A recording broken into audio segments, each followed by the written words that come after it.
11월 12일 화요일 스타트 브리핑 시작합니다. 먼저 동아일보입니다. 175cm에 82kg인 남성, 비만일까요? 현재 우리나라 기준으로는 비만이 맞습니다. 이 기준을 상향할 것인가를 두고 갑론을박이 벌어지고 있는 중입니다. 체질량 지수를 뜻하는 BMI 25 이상이면 한국에선 비만으로 분류됩니다. 그런데 국민건강보험공단에서 이 기준을 25에서 27 이상으로 바꾸자는 주장이 나온 겁니다. 이 주장은 성인 847만 명의 빅데이터를 21년간 추적 관찰한 뒤에 나온 결과입니다. 비만 기준이 바뀔 경우 한국의 비만 인구는 1,637만 명에서 840만 명으로 절반으로 줄어듭니다. 남성은 175cm 기준 82.7kg 이상, 여성은 162cm 기준 70.9kg 이상이어야 비만으로 분류되는 겁니다.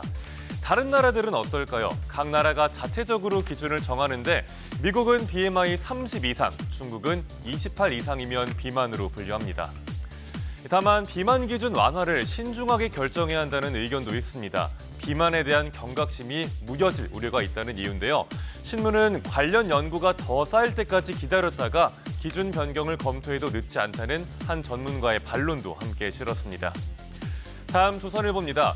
이제 대형마트 제품도 1시간 만에 받아볼 수 있는 시대가 됐습니다. 음식 배달 시장뿐만 아니라 국내외 기업들도 너나 할 것 없이 퀵커머스에 뛰어들었다는 내용입니다. 이마트는 배달의 민족과 손잡고 처음으로 배달 서비스를 시작했습니다. 우선 점포 2곳에서 시범 운영을 한다고 합니다. 트렌드에 민감한 편의점 업계, 또 새벽 배송을 해왔던 컬리는 먼저 퀵커머스 시장에 뛰어들었습니다. 퀵커머스 시장이 이렇게 커진 배경은 뭘까요? 바로 배달 인프라의 확대입니다. 우리나라 배달업 종사자만 약 40만 명, 소비자들은 이미 금방 오는 음식 배달에 익숙해져 있죠. 그러면서 배달비 좀 내더라도 생필품도 바로 받고 싶다는 수요가 자리 잡았다는 분석입니다. 퀵커머스 시장은 미국과 인도 등 글로벌 시장에서도 커지고 있습니다. 6년 사이에 7배가 성장했고요. 2029년이면 9억 명이 퀵커머스를 이용하게 될 거라고 하네요. 이번엔 서울신문 보겠습니다. 요즘 러닝크루가 인기라는데 또 유행하는 다른 모임 하나 소개해드리겠습니다. 주말이면 목 좋고 호재가 있는 동네를 살펴보면서 부동산 공부하는 2030 세대들, 바로 임장크루입니다.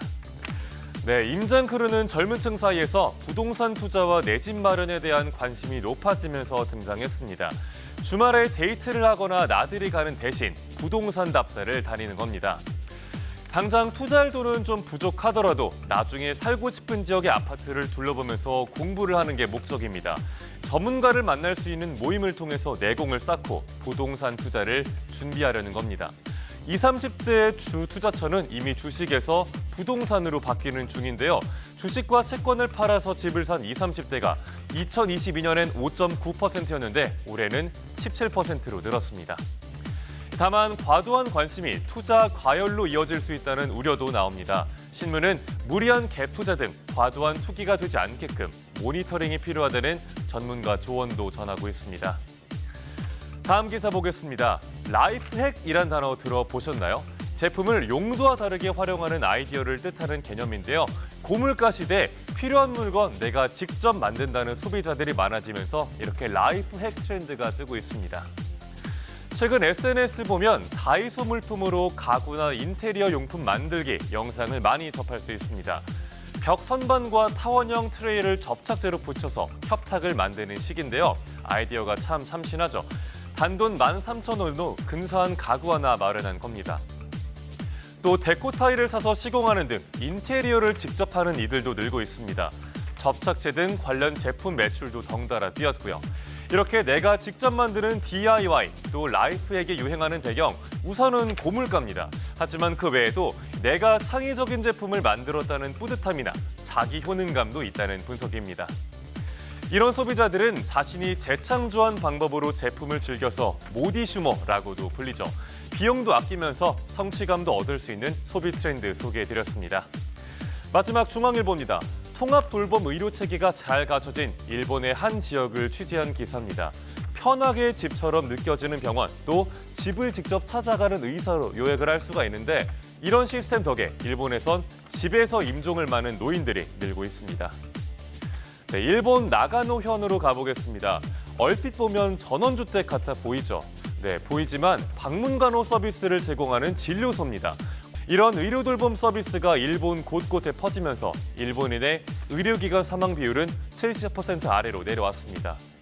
내년이면 초고령 사회가 되는 우리나라가 참고할 만한 사례인데요. 노인의 절반가량은 재택임종을 중요하게 생각하는 거로 나타났습니다. 또 건강이 나빠지더라도 살던 곳에서 계속 살기를 희망하죠.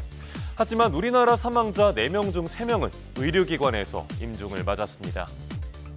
이에 보건복지부도 작년부터 통합 돌봄 시범 사업을 시작했는데요. 일본의 사례를 참고해서 시스템을 구축할 예정이라고 합니다. 11월 12일 아침 신문 살펴봤습니다. 지금까지 스타트 브리핑이었습니다.